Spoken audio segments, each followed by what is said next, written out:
Quelque part en ce bas monde, il existe un pays qui se fait appeler Drukyul par ses habitants, c'est-à-dire la terre du dragon. On y dit que les dragons protègent le trésor de la connaissance cachée, la connaissance à la source du monde, la connaissance à découvrir. Ce pays, c'est le Bhoutan, 2 millions d'habitants environ. Un pays de l'Himalaya resté longtemps à l'abri des agitations du monde. Mais avec ses géants voisins, l'Inde et la Chine, le Bhoutan s'ouvre petit à petit aux yeux des autres. Nous sommes partis à sa rencontre. Nous avons empli nos sacs et nos valises de tous ces mythes et de ces clichés d'hier pour les confronter au présent. Car on dit communément du Bhoutan que c'est tantôt le pays du bonheur, tantôt le berceau des traditions du bouddhisme. En chemin, nous avons croisé des jeunes et des vieux, des Bhoutanais qui nous ont fait part de leur réalité. Chacun à leur manière, ils nous ont dessiné leur part de vérité. Et puis on s'est enfoncé à l'extrême est du pays. On a attelé des chevaux, monté une expédition et on s'est mis en quête du Yéti. Le Bhoutan serait en effet la demeure de l'abominable homme des neiges. Pour l'heure, notre voyage commence au pied de Bouddha et dans le cœur du passé.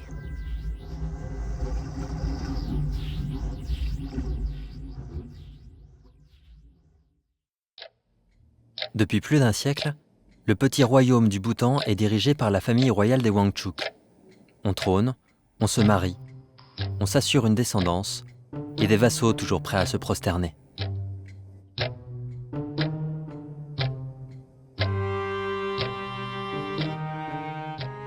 Pour marquer sa différence, le 4e roi, lui, se déclara prêt au changement. Il se disait même plus intéressé par le bonheur national brut que par le produit national brut.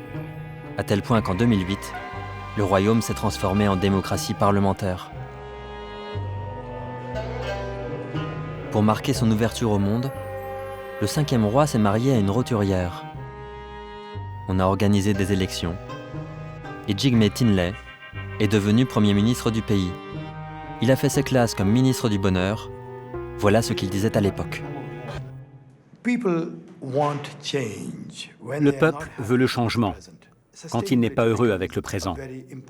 Et ça passe par le développement durable, devenu un facteur important, surtout pour un pays fragile comme le nôtre. Nous voulons aussi être sûrs que d'ici à 5 ans, nous serons capables de fournir à tous un accès aux services élémentaires du pays et un accès aux moyens de communication.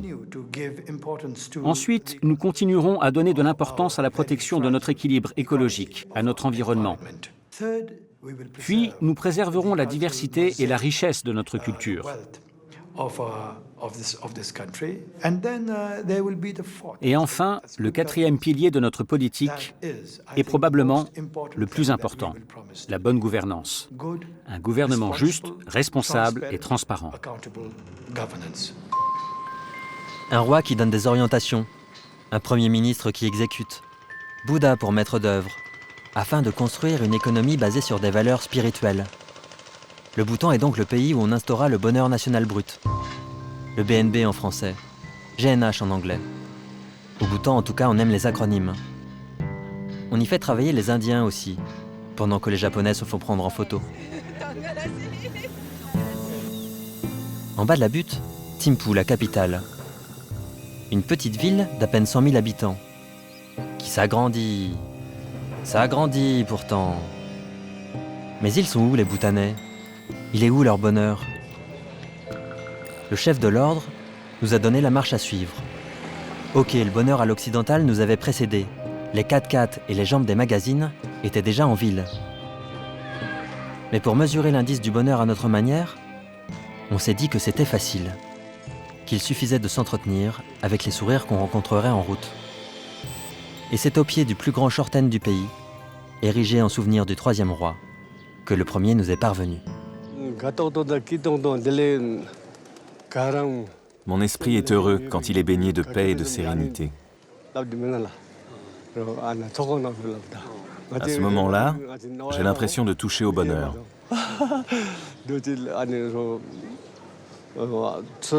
Mais je vais te dire, le bonheur national brut, c'est une invention politique. Auparavant, on n'en parlait même pas. Comment voulez-vous que je le voie aujourd'hui? Moi, de toute façon, je ne trouve la paix intérieure qu'une fois retiré dans la montagne, à prier. En ville, mon esprit est détourné de l'essentiel et stressé.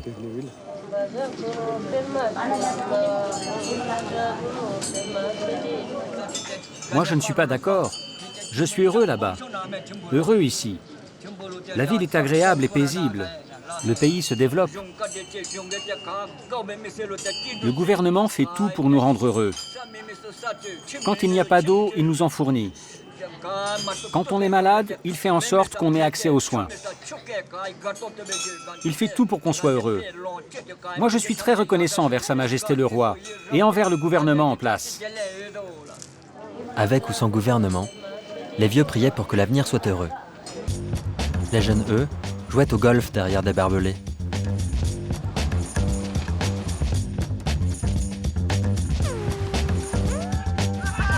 Et au milieu de tout ça, Bouddha comptait les points. Il suggérait presque qu'on leur donne chacun une balle pour qu'ils s'arrêtent de courir. Le roi avait pourtant pris des mesures. Il avait encouragé à porter l'habit traditionnel en public et interdit la vente de cigarettes. Des règles du jeu bien à lui, au nom du bonheur pour tous. On lui avait bien demandé un entretien pour tenter de comprendre où s'en allaient les valeurs du pays. Il n'avait pas donné suite. Mais ça ne nous a pas désespérés. Pour parler du bonheur, de toute façon, on voulait une référence. Quelqu'un qui serait prêt à parler au nom de toute une nation.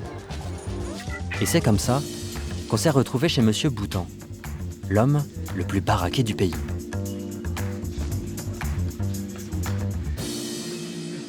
Le bodybuilding et le fitness jouent un rôle important dans la promotion du bonheur national brut.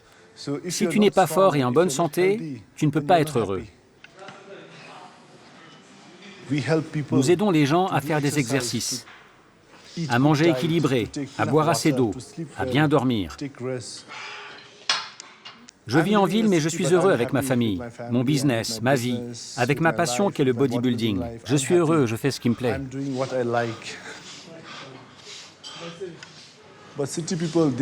Mais les gens de la ville courent après l'argent. Ils sont dans les affaires. Et même s'ils gagnent $1000 aujourd'hui, ils voudront 2000 demain. Et si jamais ils ne les faisaient pas, ils seraient malheureux.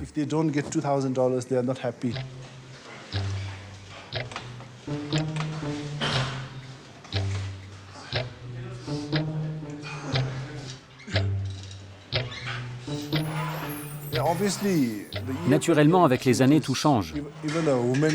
Il y a 20 ans, les femmes n'avaient pas autant de liberté qu'aujourd'hui. Mais maintenant, elles sont l'égale de l'homme. Elles ont de nombreuses opportunités de faire aussi bien que les hommes, et même de les concurrencer. Au Bhoutan aussi, donc, le bonheur est dans le pré, et on milite pour l'égalité des sexes. La nuit est tombée, et les jupes se sont relevées. On a décidé d'aller se frotter d'un peu plus près à la jeunesse du pays pour tenter de comprendre de quel bonheur pour demain on parlait. Et comment la jeunesse s'était ouverte au monde. Depuis le début des années 90, Sa Majesté le Roi a introduit la télévision nationale au Bhoutan. Et l'Internet aussi. Beaucoup d'entre nous s'en sont emparés. Je pense que tout ça contribue à nous rendre heureux. Et d'un coup, tu visualises ce qui te rend vraiment heureux. Sortir te rend heureux, danser te rend heureux, boire au lieu de rester à la maison, juste manger. Moi, je veux éviter la routine de tous les jours, travailler, revenir à la maison. Internet, la télévision, les boîtes de nuit étaient apparues depuis peu. On aurait pu en rester à une opposition de la nuit au jour, de la consommation au sacré, du bonheur des champs à celui des villes. Mais en chemin, on a croisé le seul graffeur du pays. Son dessin ? Un malade sous perfusion du bonheur national brut. Comme il faisait parler les murs pour rassembler les générations, on a voulu l'écouter.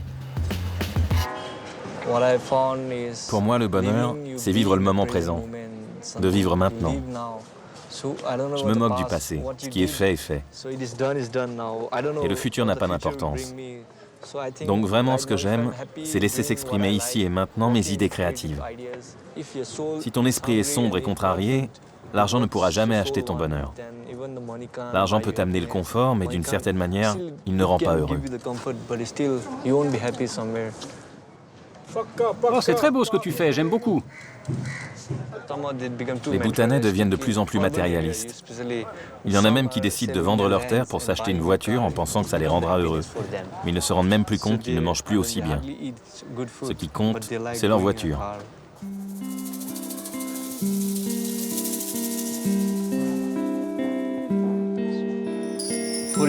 Pour lui, le GNH, le bonheur national brut, n'a pas besoin d'être un grand projet. Si des petites choses lui parviennent, ça lui suffit. Tout ce qui l'obsède, c'est de savoir comment il va pouvoir rester en vie.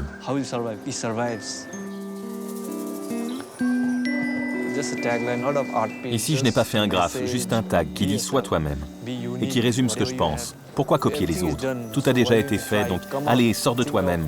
Pense différemment, sois original. Particulièrement les jeunes, j'aimerais qu'ils soient eux-mêmes et qu'ils n'aient pas à copier les autres. Suivre un gouvernement qui veut le bien-être psychologique, la santé, l'éducation, la diversité culturelle et écologique. Certes, mais être soi-même surtout. Trouver la voie du spirituel avec un moulin à prière ou un pinceau à la main. Au Bhoutan, c'est ça aussi le bonheur. Le bonheur entre mythe et réalité. Le Bhoutan se cherchait encore, et nous aussi.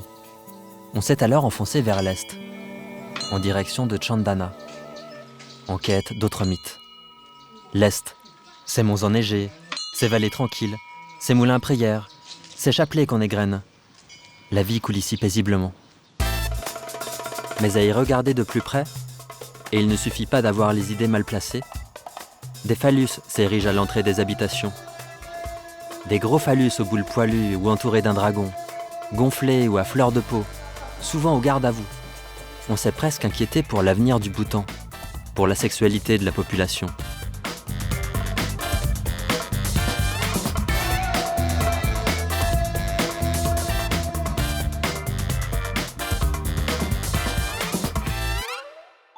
Et puis un jour, installé sur son échafaud, on a trouvé un peintre professionnel occupé à son phallus.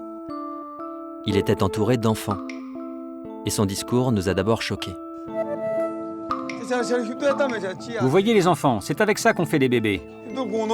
Ah, vous pouvez rire.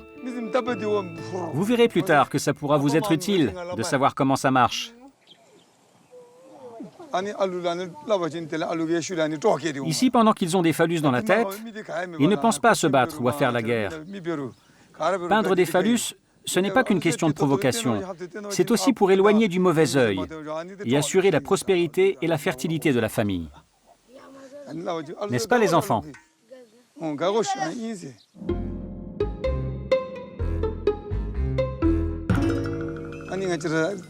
Le phallus fait partie de nos traditions. Son rôle protecteur, on le doit à Drukpa Kunle, un yogi qui a amené le bouddhisme chez nous.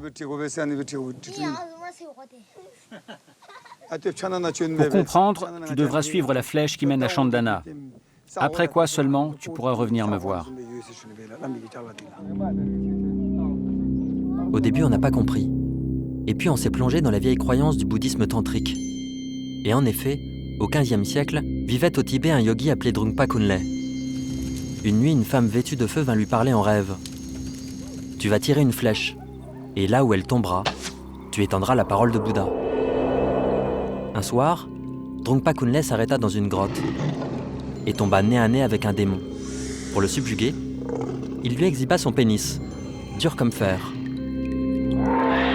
Le démon n'en croyait pas ses yeux, et Kunle lui en mit un coup.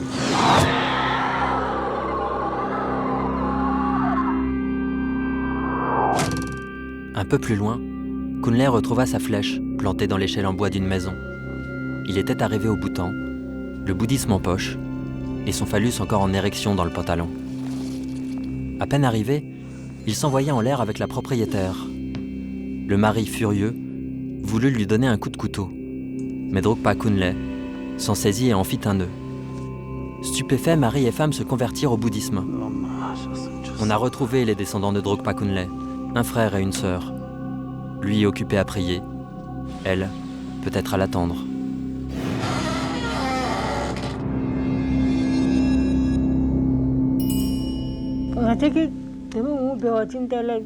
Si Drukpa Kunle devait revenir de nouveau,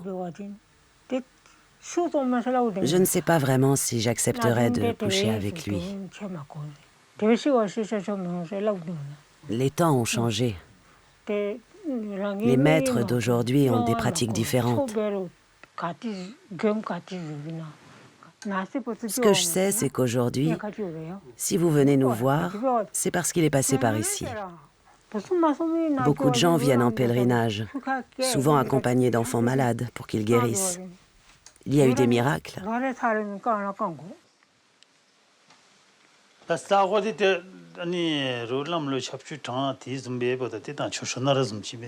C'est là que ça s'est passé. C'est ici que Drukpa Kunle a attrapé mon arrière-arrière-arrière-grand-mère.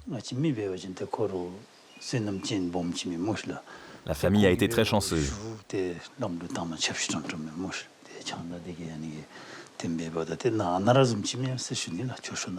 Si je le prie, c'est parce que grâce à lui, le Bhoutan vit dans l'harmonie aujourd'hui. À force de me prosterner, une bosse m'est venue. Elle est dure comme le roc maintenant.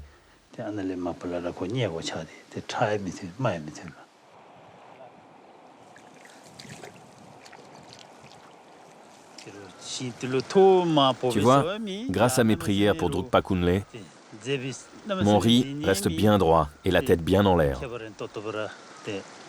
Il pointe vers le soleil. Grâce à lui, la fertilité est au rendez-vous. Les paysans de la région le prient aussi et viennent même faire des offrandes au pied du petit temple que j'ai érigé en souvenir de mon ancêtre.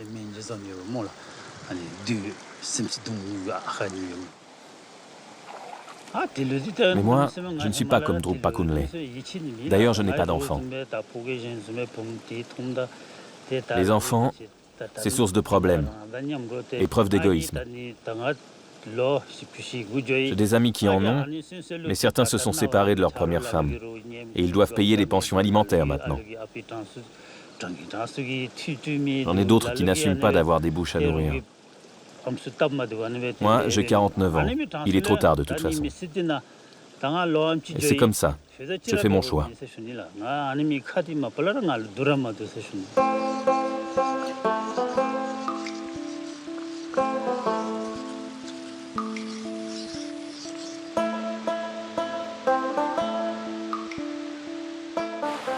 On a retrouvé notre peintre, Rinchen Namgyel, au pied d'une rivière réputée pour ses esprits maléfiques. Il était en route pour le petit village de Sopsoka, où on lui avait fait une commande. Un gros phallus, tout rouge. Mais il voulait aller plus loin, nous prouver que Drukpa Kunle était partout au Bhoutan, pas qu'un mythe, et bien réel. Tu vois le chemin qu'on emprunte? Eh bien, un jour, Drukpa Kunle l'a emprunté aussi. Il était tranquillement en train de pisser un peu plus loin, quand une démone est sortie des eaux. Il se trouvait en fait sur son territoire, et elle était plutôt furieuse de sa présence. Elle lui barra le chemin en mettant un pied de chaque côté de la montagne. Mais Kunle ne s'est pas laissé démonter. Il l'a explosé à grands coups de gourdin. Pour lui échapper, elle s'est transformée en poisson. Mais Drukpa Kunle s'est transformé à son tour, en loutre. Il l'a attrapée et il l'a pacifiée.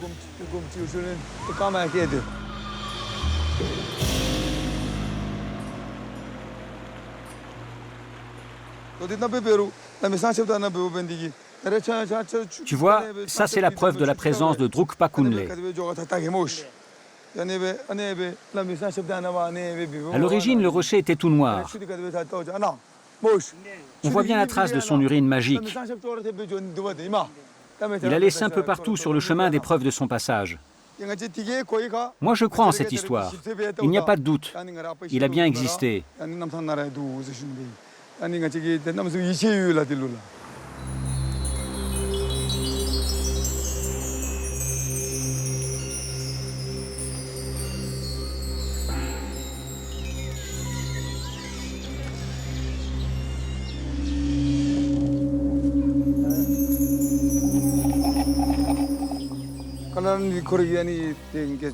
On utilise souvent le rouge. C'est la couleur du désir transformée en sagesse. C'est la couleur de Drukpa Kunle. Le gland est la partie la plus intéressante à dessiner et celle qui amuse le plus les jeunes filles. Les grands-mères aussi, ça les amuse. On a beau être des peintres professionnels, on n'a pas fait l'école des arts pour dessiner des phallus. On a commencé en regardant dans notre pantalon et en prenant modèle.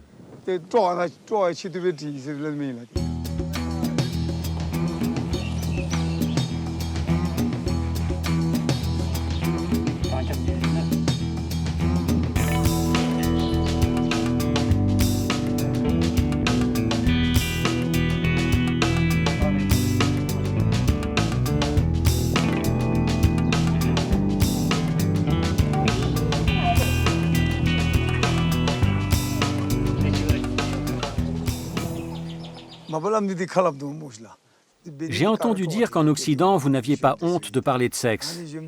Mais tu sais, chez nous, au Bhoutan, on le pratique. Encore aujourd'hui, le soir venu, aussi hautes puissent être les maisons, les jeunes attendent sous les fenêtres pour séduire leur dulcinée. Et si elle n'ouvre pas la porte, on passe par la fenêtre. Et là, tu veux pas savoir ce qui s'y passe. Chez nous, la motivation, ce n'est pas l'argent. Chez nous, la motivation, ce sont les filles. Mets-moi une fille de l'autre côté de la montagne, et tu verras comment je vais te la franchir, cette montagne.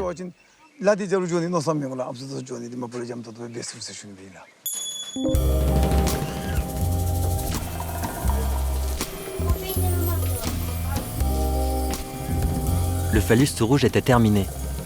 Il n'était pas rare, à l'occasion de la construction d'une nouvelle maison, que la propriétaire des lieux ait à en faire le tour en portant un phallus en bois sur son épaule, histoire de se protéger contre le mauvais œil. Cette fois-ci, les propriétaires étaient simplement tenus d'inviter chez eux tout le village. Et chacun y allait de son petit commentaire. J'aime bien ton phallus. Il y a des peintres qui nous les font au repos, mais j'aime bien celui-là, il est bien droit. C'est ton voisin qui me l'a inspiré. Ah, ça, je ne veux pas le savoir. Nous ne voulions pas le savoir non plus. On a simplement accepté un bol de thé et un peu de riz pour la route.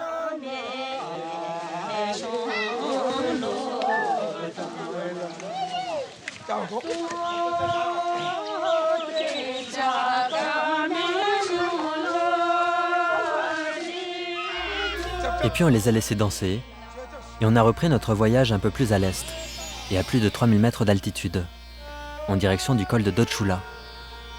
108 stupas sont érigés là, pour célébrer la stabilité et la spiritualité du pays. C'est ici aussi que nous espérions retrouver la trace de Drukpa Kunle. Car un jour qu'il passait par là, on lui parla d'une démone et de son armée de mauvais esprits qui s'en prenaient aux voyageurs. Drukpa Kunle se décida de les surprendre. Pour y parvenir, il se prépara un repas à base de farine d'orge, s'allongea et simula d'être mort.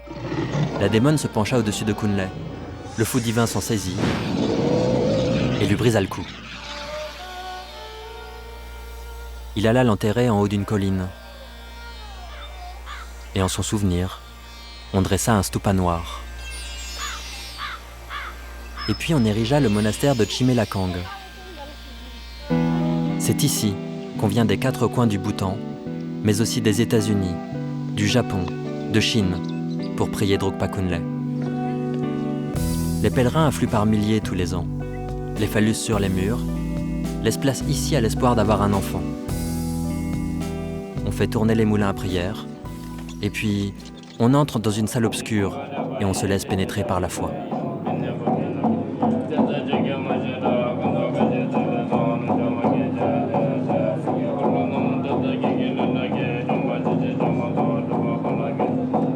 Après plusieurs prosternations, les fidèles s'inclinent pour recevoir la bénédiction. Un moine appose délicatement un pénis de bois, puis un autre d'ivoire sur leur tête. L'arc et les flèches de Drukpa Kunle dans l'autre main, histoire de leur faire rentrer en tête qu'avec un peu d'espoir, tout peut arriver. Ça faisait 9 ans qu'on n'arrivait pas à avoir d'enfants. 9 ans qu'on était mariés sans enfants. Les anciens de ma famille m'ont suggéré de venir ici pour prier et en avoir un.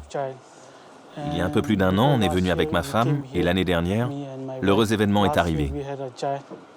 Maintenant, on revient parce qu'on aimerait bien un garçon. Pour moi, tout cela relève du miracle.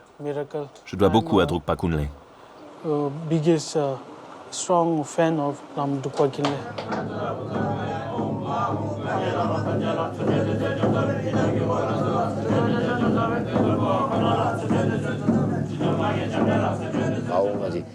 Beaucoup sont ceux qui viennent ici pour prier Drukpa Kunle, afin d'avoir une descendance. Et ça marche. Il y a même des Occidentaux qui viennent jusqu'à nous pour avoir des enfants eux aussi. Les médecins là-bas n'ont rien pu faire, mais ici, Drukpa Kunle fait des miracles, et on reçoit plein de photos de bébés nés au bout du monde.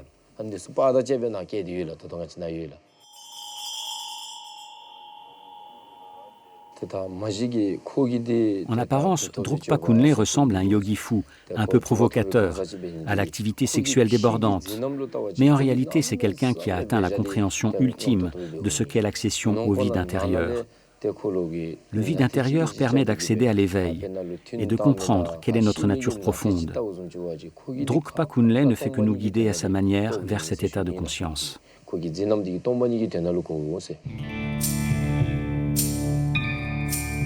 C'est au moment de nous faire bénir à notre tour qu'une petite voix nous parvint. Comme si Drukpa Kunle, le fou divin, nous apparaissait en rêve. « Reprenez votre route en direction des montagnes de l'Himalaya », nous disait-il. « Allez donc accompagner les cueilleurs de Shilajit.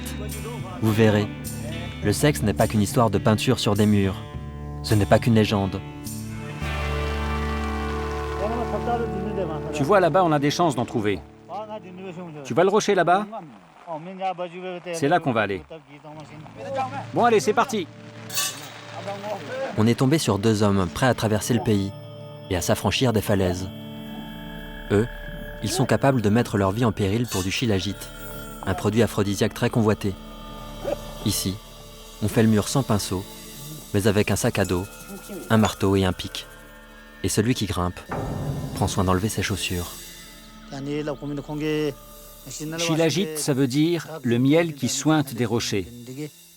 Ce nectar est produit par les rochers sous l'action du soleil. Un jour, un vieux a vu les singes s'en nourrir. Il a essayé à son tour et il est devenu plus fort. Le Shilajit se mérite. Rien ne doit être laissé au hasard. L'année dernière, 2 hommes sont tombés. Quand tu grimpes, avant toute chose, tu dois visualiser la paroi dans ton esprit. Beaucoup tombent parce qu'ils sont trop sûrs d'eux. Le jour où tu as bu, tu ne grimpes pas. Le jour où tu as un doute, tu ne grimpes pas. Mais surtout, le jour où tu n'as plus peur, tu ne grimpes plus. C'est par excès de confiance qu'on tombe.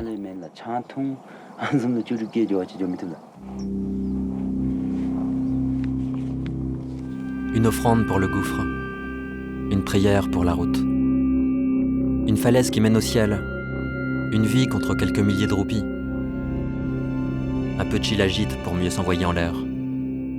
On retient notre souffle.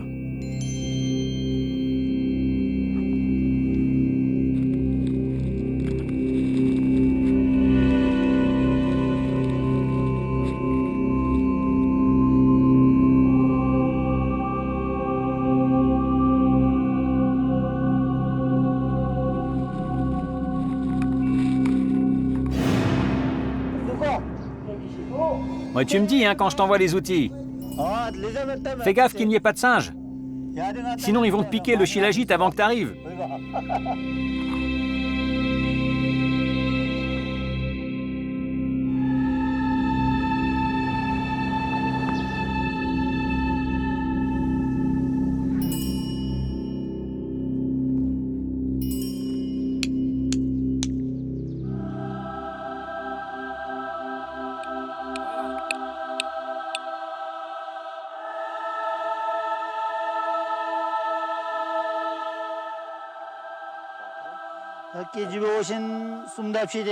Pour 1 kilo, on se fait 3500 roupies.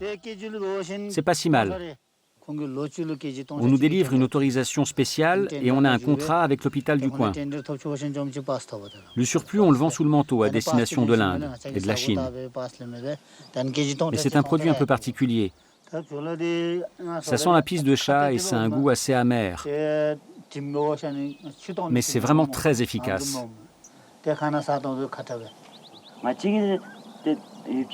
Lorsque j'en mange, je me sens différent, comme transformé. Je suis capable de faire ça 7 à 8 fois dans la nuit. Le problème, c'est que ma femme en avait marre. C'est pour ça qu'on a dû se séparer.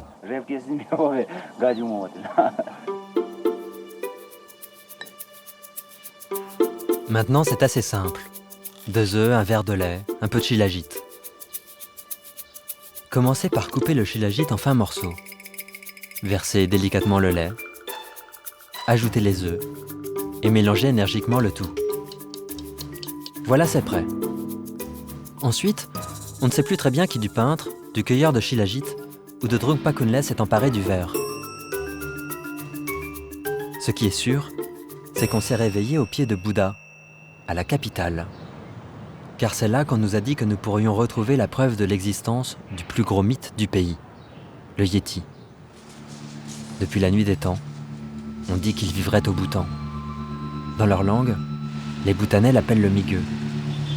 Pour certains, ce serait le descendant du Gigantopithèque, un singe qui vivait en Asie il y a une dizaine de millions d'années. Pour d'autres, c'est l'un des ultimes survivants de l'homme de Néandertal. Pour les plus sceptiques, ce n'est qu'un ours ou une légende.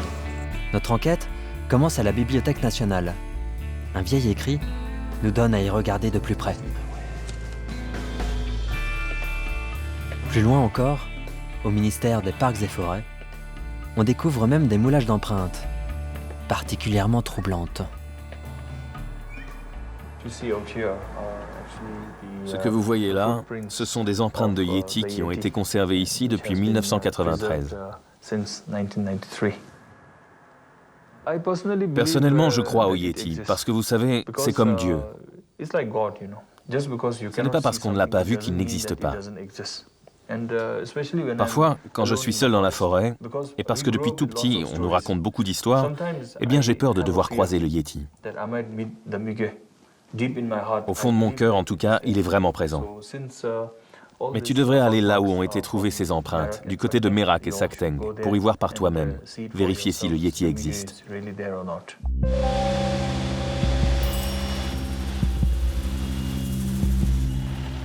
Direction Trashigang, à 3 jours de route de là.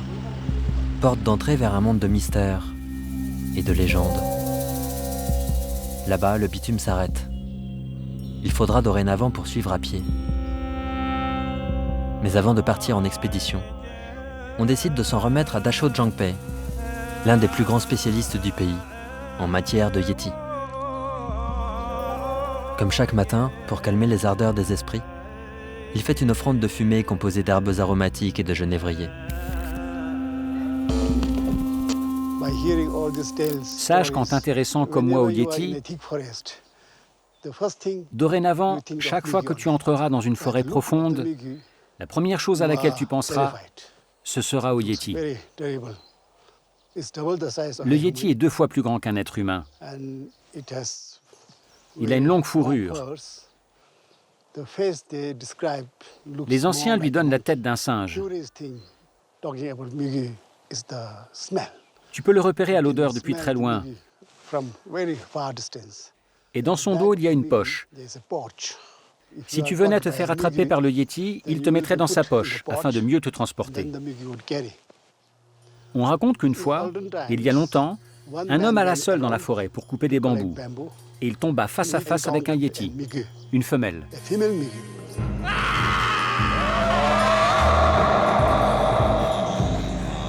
La femelle kidnappa le coupeur de bambou et grimpa en haut d'une montagne inaccessible. On crut le villageois à jamais mort ou perdu dans la forêt. Pourtant, l'homme et la femelle Yéti vécurent des années durant et eurent même un enfant. L'homme chercha maintes fois à s'échapper, en vain. Un jour, alors qu'il disait confectionner des chaussures, Il lui lia les pieds. Impuissante, la femelle n'avait plus que ses yeux pour le voir filer. Il retourna au village et mourut subitement au bout de 2 semaines. Toi, pour retrouver le Yéti, le mieux c'est que tu ailles à la rencontre des bergers du pays. Direction les vallées de Merak et Sakteng, donc, tout à l'est du pays, aux confins de l'Inde et de la Chine.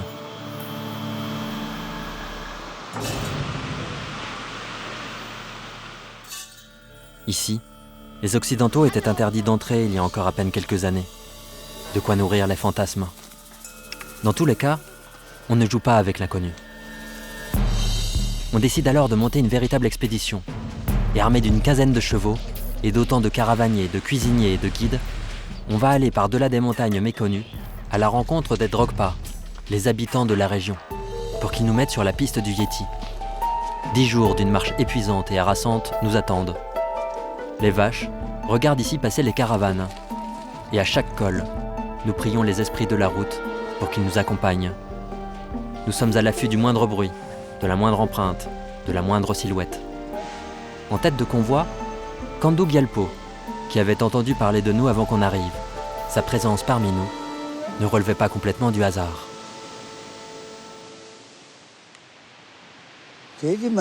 Ça, tu vois, c'est une empreinte de cerf. Chaque fois, je fais un relevé et je prends une photo.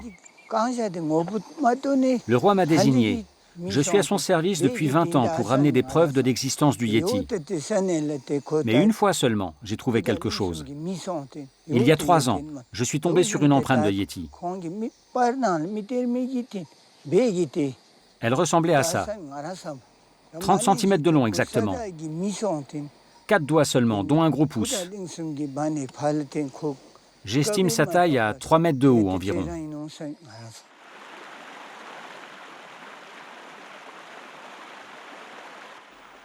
À peine plus loin de là, Bouddha et quelques voyageurs livrés à eux-mêmes dans la vallée.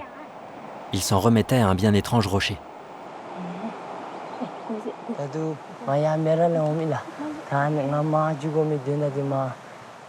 On fait des offrandes au protecteur de la vallée pour qu'il assure la sécurité de notre voyage. Je ne peux pas te dire si le Yéti existe ou non, mais dans le doute, je t'encourage à demander la protection de Bouddha. Il y a plein d'histoires étranges dans le coin. Va jusqu'au village de Merak. Là-bas, sans doute, tu trouveras des vieux qui ont vu le Yéti.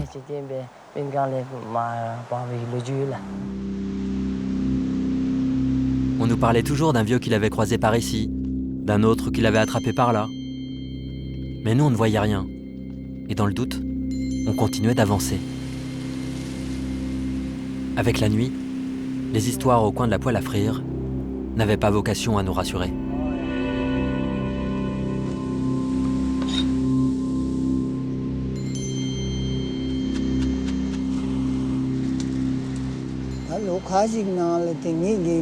Je sais bien que tu es venu ici pour trouver le Yéti, mais il faut que tu saches une chose.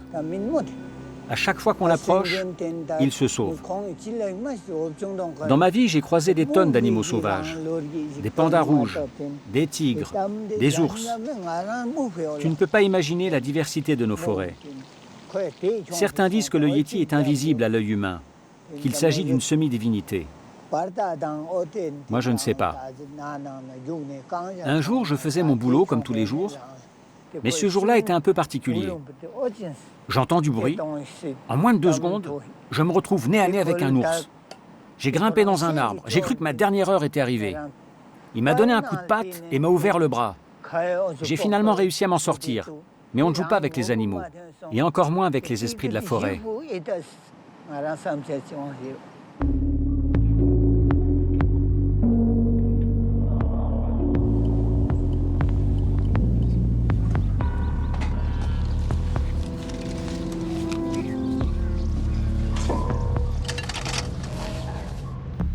À force de repartir, un jour on est arrivé à Merak, à plus de 3000 mètres d'altitude.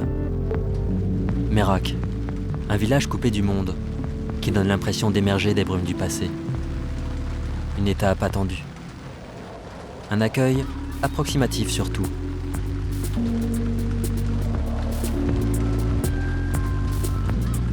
Les jeunes ne voulaient pas parler. Les vieux, eux, n'avaient rien vu. Dans ce genre de situation, 2 options, le monastère ou l'école. Et c'est l'instituteur qui nous a accueillis chez lui en premier.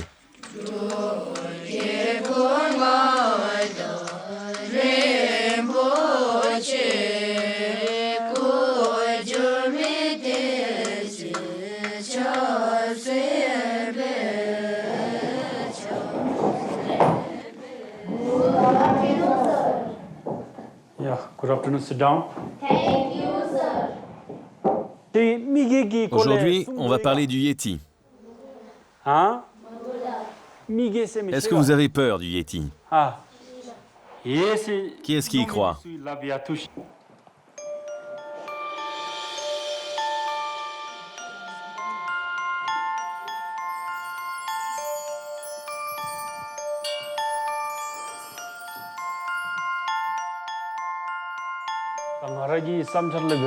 Moi, je suis quelqu'un de très sceptique, et surtout de pragmatique. On n'a jamais vraiment trouvé de preuve de son existence. Toujours des empreintes ici et là, et qui, à y regarder de plus près, ressemblent à celles d'un ours. Alors il est où le Yéti? Dans la tête des anciens, ça c'est sûr. Je ne crois pas vraiment au Yéti.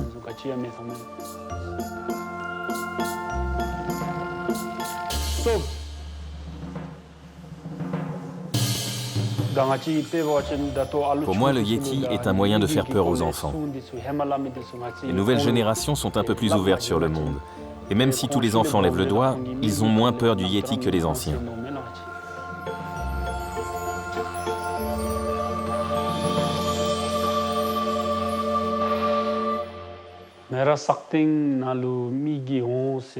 Tu sais, on est isolé à Merak Sakteng.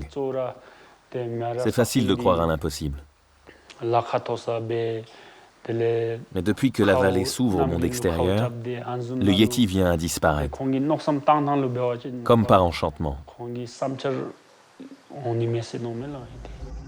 À la sortie de l'école, le Yéti rôdait et les vieux priaient.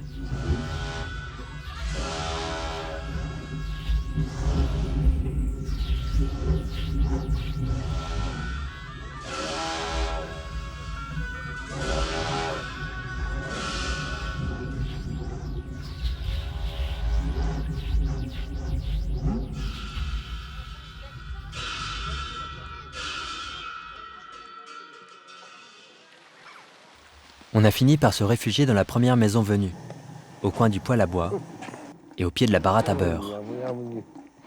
Et on a attendu que l'histoire commence.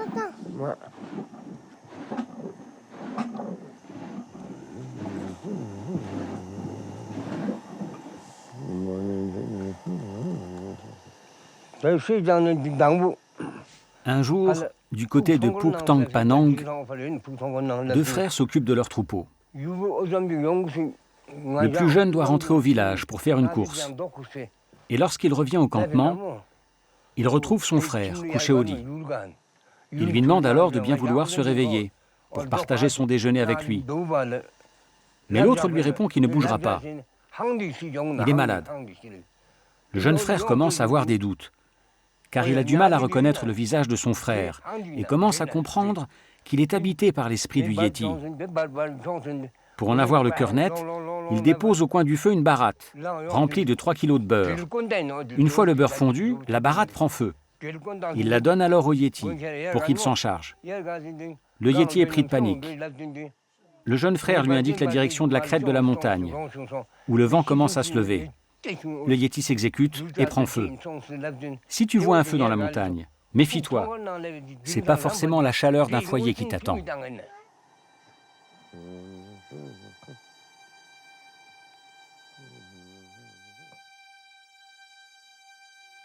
Le lendemain matin, on a décidé de repartir en direction de Sakteng et par le col de Nachukla, à 4000 mètres d'altitude. Notre vieux nous avait parlé d'une touffe de poils de Yéti, que conserverait encore précieusement un nomade.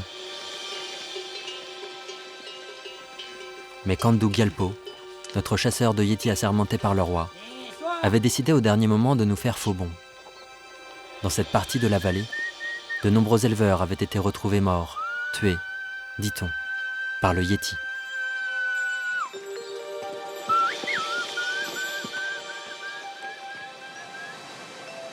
On s'en est remis à la Providence et à une caravane de yaks, plus lourd, plus lent et plus sûr, nous avait-on dit. Les sangsues, pourtant, pompaient tout notre sang, et l'altitude se jouait de nos esprits, comme de nos bêtes.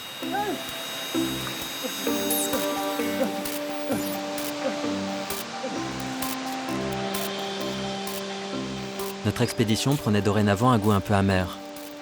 On avait la sensation que le Yéti nous échappait sans cesse, comme un inavouable secret. Nous regrettions presque de nous obstiner, et chaque mésaventure nous apparaissait comme un signe.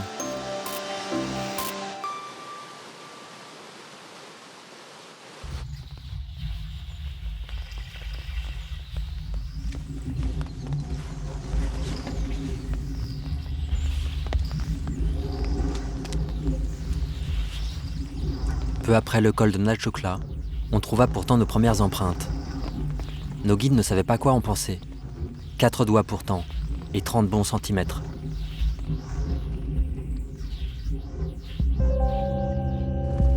C'était ici exactement que quelques années plus tôt, 2 jeunes frères occupés à chasser le faisan tombèrent nez à nez sur un Yéti endormi au pied d'un arbre.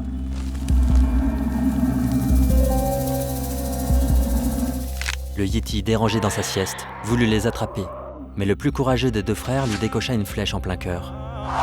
Ne connaissant pas la valeur du Yéti aux yeux du reste du monde, ils l'enterrèrent, mais gardèrent de lui quelques poils. C'est comme ça qu'on arriva chez Shangpe Yundup, éleveur nomade. On nous avait dit en chemin qu'il était l'un des derniers à connaître le vrai mot de l'histoire.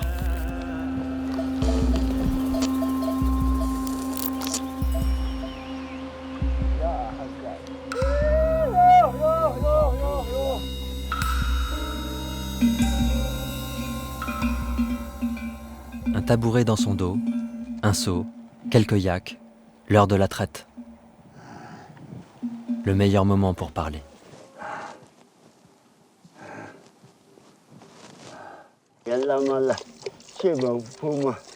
Je ne saurais pas te dire grand-chose sur tes poils de Yéti. Pour moi, l'essentiel, c'est mes vaches. Tu sais, pour nous autres, les vaches sont comme nos mères. Elles donnent du lait. Et avec leur lait, on fait du beurre, du fromage, tout ce dont on a besoin. C'est elles qui nous permettent de survivre. Les femelles donnent du lait, les mâles nous portent sur leur dos. Mes bêtes sont mes joyaux. Je prie pour que lorsqu'elles meurent, elles aient une meilleure renaissance. Mais viens avec moi. Je vais t'en dire un peu plus sur ton Yéti.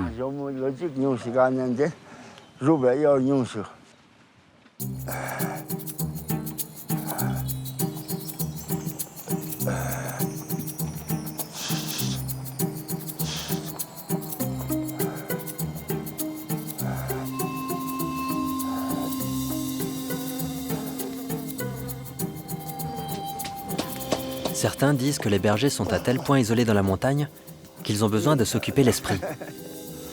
Ils auraient alors inventé quelques histoires dont le Yéti ferait partie. On voulait en avoir le cœur net. Quand le ventre est rempli, l'âme prend corps, dit-on. On a alors attendu qu'il soit bien tendu. Et le Yéti nous est enfin apparu.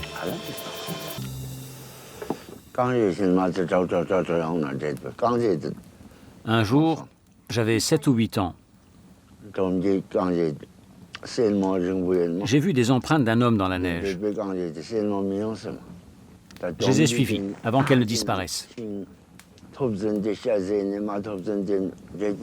Quelques jours plus tard, l'homme a été retrouvé mort, dans le bas de la montagne. Il était vidé de son sang.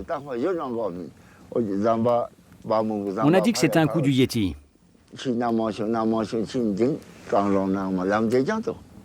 Mais moi, je pense que c'était seulement un accident. Parce que d'habitude, le Yéti ne s'en prend qu'aux troupeaux. Il ne tue jamais vraiment les hommes. Il les rend juste fous.